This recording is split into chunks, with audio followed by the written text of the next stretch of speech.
hopefully this will work. I've been filming my videos and Alex is filming because my phone's been having issues for some reason, but hopefully this will work. So, this is part, I don't even know, 4 of my April wrap-up.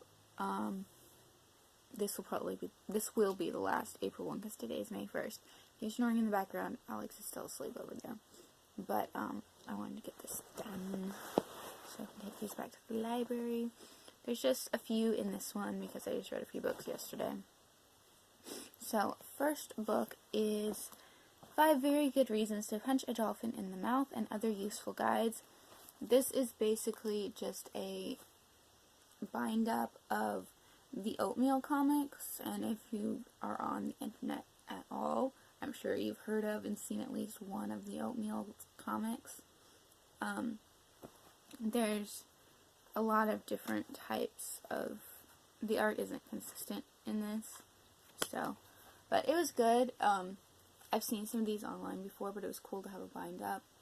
Nothing like crazy amazing or anything.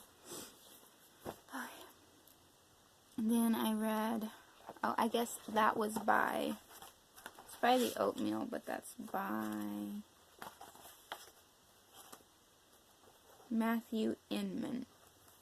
So, then I read The Unbeatable Squirrel Girl, Volume 1, Squirrel Power, by Ryan North.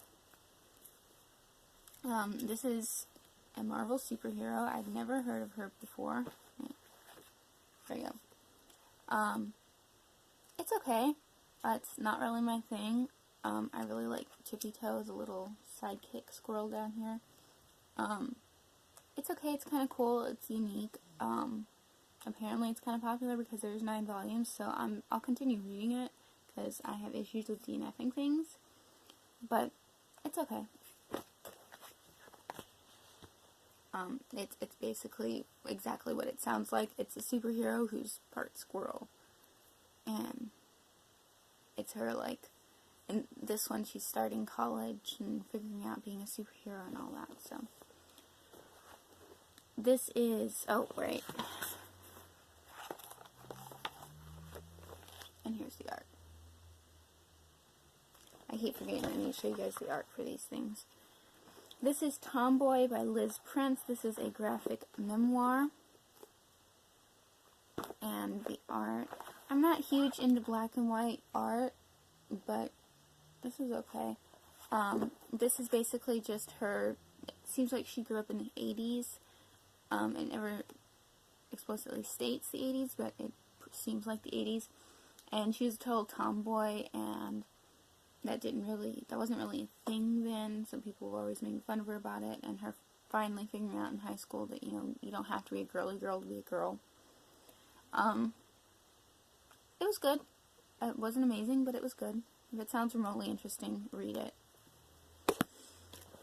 And then I read March, Book 1 by John Lewis. I think that's the author. I mean, I know he's one of the people, but I think he's the author.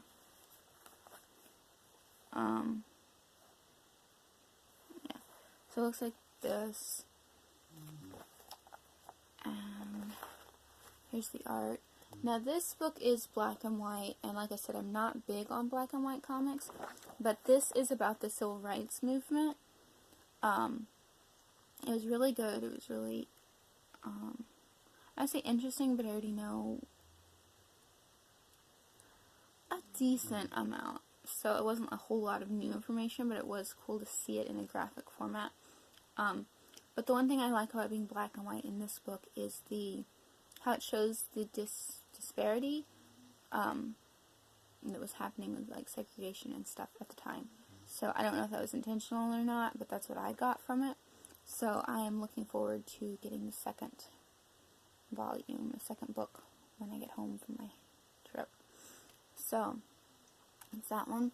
And then the last one for April is Chew Volume 1, Taster's Choice by John Layman, which is this. And the art.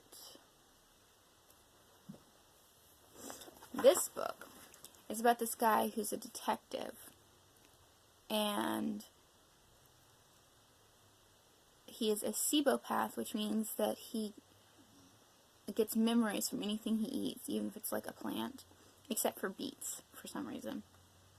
And he ends up, stuff happens, and he ends up going to work, spoilers, and he ends up going to work for the FDA, but the FDA is like as big a deal as the FBI now, because there was this supposed avian flu that killed like 23 million people in the US, and a lot of people think that it wasn't an alien flu, it was some kind of conspiracy, but the FDA is a big deal, and he ends up going to work for them and helping solve like food-related murders, so he has to like eat parts of dead people or stuff like that, and it's kind of weird, but it's really awesome. And this one totally got 5 stars, and I absolutely love it. I cannot wait to read the second book, but I have to wait until I get back from my trip. But it's really good. If it sounds remotely interesting, read it, because it's freaking amazing. And that's it. That's the end of everything I read in April. I'm sure if you guys have been watching all of my wrap-ups, you've seen that I am on a massive graphic novel kick. I still have, like, a big pile checked out that I'm trying to work through before the trip. But we'll see how that goes.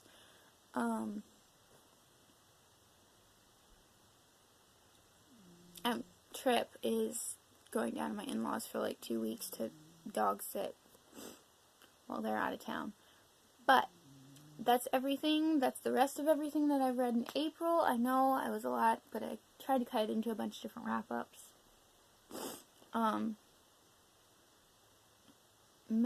Let me know how you feel about that. Would you rather have one, like, 2-hour-long wrap-up, or the chopped up ones? Because for me, the chopped up ones are easier, because then I can, like, return stuff to the library without waiting until the end of the month and stuff like that.